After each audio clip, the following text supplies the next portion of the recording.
Hey guys, Blue Falcon Airsoft Pro Productions here, and today we're going to be talking about what to bring to your first Airsoft game. First we're going to be starting off with Brandon. Brandon, what do you think? Well, I think for your first Airsoft game, you should really don't bring anything too expensive because it's your first time, and just start. You're a beginner, so start with something plastic, but I prefer electric. AEG, do not bring a do spring. not bring a spring. You're not going to have fun. Spring pistols are fine. Yeah, spring pistols are Those fine. Those are always good to start out with, but don't just bring a spring pistol. Yeah. Or a spring Always gun make sure in you general. have a primary and then a secondary. Make sure it's a primary, or it's an AEG, or it's gas. Yeah, but obviously you're going to want to buy the AEG because you're not going to buy the gas for your first time around. And don't buy anything too expensive right away because you never know. Maybe you won't like it, or maybe you just happen to never go again. So, yeah. Also, renting is an option. I do recommend having your own some stuff. Vests, I don't always require for the first time around for real airsoft war, but first time I went airsofting, I had my chest rig. Things to bring if you are seriously gonna go through with this. Primary AEG, preferably. If you're not, go with the sniper rifle, but those are expensive. Don't get too. And no Hobbytron. Metal is preferred. Metal is preferred, yes. Do not buy anything from Hobbytron. It stinks. I could go on with the story. I actually got a sniper rifle off of Hobbytron, and I remember the day after I got it. Oh, excuse me. First, there was nothing in it. Hello? It was supposed to come with 2 mags, gave me 1, yep, a whole pouch of ammo, and a bipod. None of that came with, neither did the scope. And about maybe, I don't know, a day or two after, the pullback to shoot it and load it snapped right in half, so it's not really a great place to go to.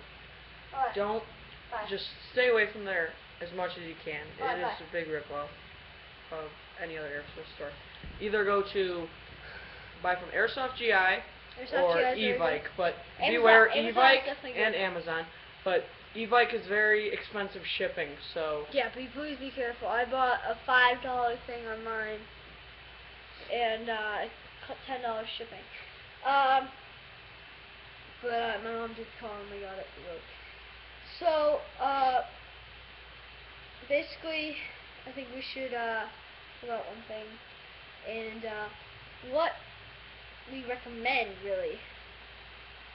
What do we really recommend? To use? Yeah, like what gun would you recommend to start it? I recommend if you're going like the next day or two, go to Dick's. Yeah, Dick's is a really good place to start. For I mean, starters. sometimes they're a little pricey, but they really do work. Like I have a gun that I use a lot. It's an AK-47U. I got it from Dick's for Christmas, but it's a very good gun, and I know it was around $100, I think, but his brother has it too, but it's a good gun for starters. Okay, moving on. Also, you should make sure that the gun is over 300 FPS. If it's not, then it's not, unless it's a pistol. Then you really just don't want to be wasting your time. What else? For pistols, I really honestly recommend Searching Bullbacks. I love, but honestly, for the first spring, I still run with the same gun, HK416, and it comes with a really nice pistol that I lost the night for, which I'm still trying to find out and buy and stuff. Anyway, so I recommend, honestly, the HK416 from Dick's. I mean, I bought it, so run with it. I did some upgrades to it, but overall, it's a pretty good gun. I mean, the upgrades for it were really lower priced than, it was lower than the actual gun, but it wasn't that close. And about the FPS, I say if you find a gun maybe 10 below 300, 290, 295, that's fine, but like don't go like below the 280, 290. Don't go below there. Yeah, if you go to the BB will barely go. Bad wind control. If it doesn't have high enough FPS, the wind will easily push the BB and you're gonna think you hit someone, and they're gonna shoot you, and it's just gonna be really hard. And so let's talk about masks. What do you recommend for the starters? For starters, I'd go with either maybe mesh or glass, but beware that if you have a full glass like mask, it easily gets fogged up. But with the mesh, it gets hard to see because of the pattern that it makes in front of your eyes. But I don't know. I kind of think the mesh has better protection at times.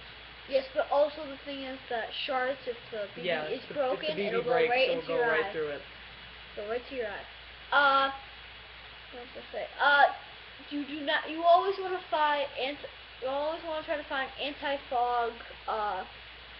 And don't find ones that are full glass. I've seen masks that are full glass. Terrible. My friend had one. Terrible. Mask. JT has pretty good selection. You guys see my videos. It's a full face. My brother runs with it too. I recently bought an iron face, goggles, and a helmet. But that is not what I'm going to be running with. My mom's going to be running with my mask now. I gave my mask to my brother. He's going to be using my AK as well when he starts going. That's why. And I just got tired of it getting really fogged up. I mean, first 5 minutes of the game, or even like right away after, if you play a second game and you had just used the mask before, it fogs up so fast, and it just gets really annoying because the JT. Yeah, you're really not supposed to wipe them, but you could get away with it, like if you just put your hand up it and act like you're getting down and cover. But that's why I got my helmet and so yeah, once you get into it, you got buy the helmet, goggles, half face protection. Really recommend it. Moving on to second primaries. I mean, if it's your first time, you don't need them, and rentals are usually available for most places. If you guys are looking around to travel for your first or second Airsoft, California, basically the West and East Coast, Midwest has nothing. We live in the Midwest. No, there's one place down the road. It's like 2 hours. Well, actually, they moved an Airsoft GI to Virginia now. They have no Airsoft. Yeah, I know, but Virginia's far away. Well, it's closer to California. So, Bryce, would you like to talk about your M4 and how you really like it? Sure. Okay, so I have an M4. I really like it because it's plastic, it's easy to carry. The sight isn't really that good. I'll have to upgrade it, but it's a very good gun for beginners. And it came with a magazine. Another tip: make sure your gun comes with a charger and a battery. Oh, that's a good one. Oh yeah, that's actually really good. That's actually really good. It's very hard to find them without it. Always if you shop online, read through the description of the gun, because I remember Christmas, I got a gun, my G4A1, from my parents, and we didn't know that it didn't come without a battery, or not a battery, a charger, and we freaked out because we didn't know if it fell out of the box or something. But I read back through the thing and I read that it doesn't come with a charger. But now I ended up having a smart charger, and that can charge basically anything. Smart chargers are great once you get into it. They tend to get a little expensive as the demand for them get really higher and higher. I don't have a smart charger yet. Neither. I don't really need one at the moment, and I'm not looking to buy one. So thank you guys for watching. See you guys later.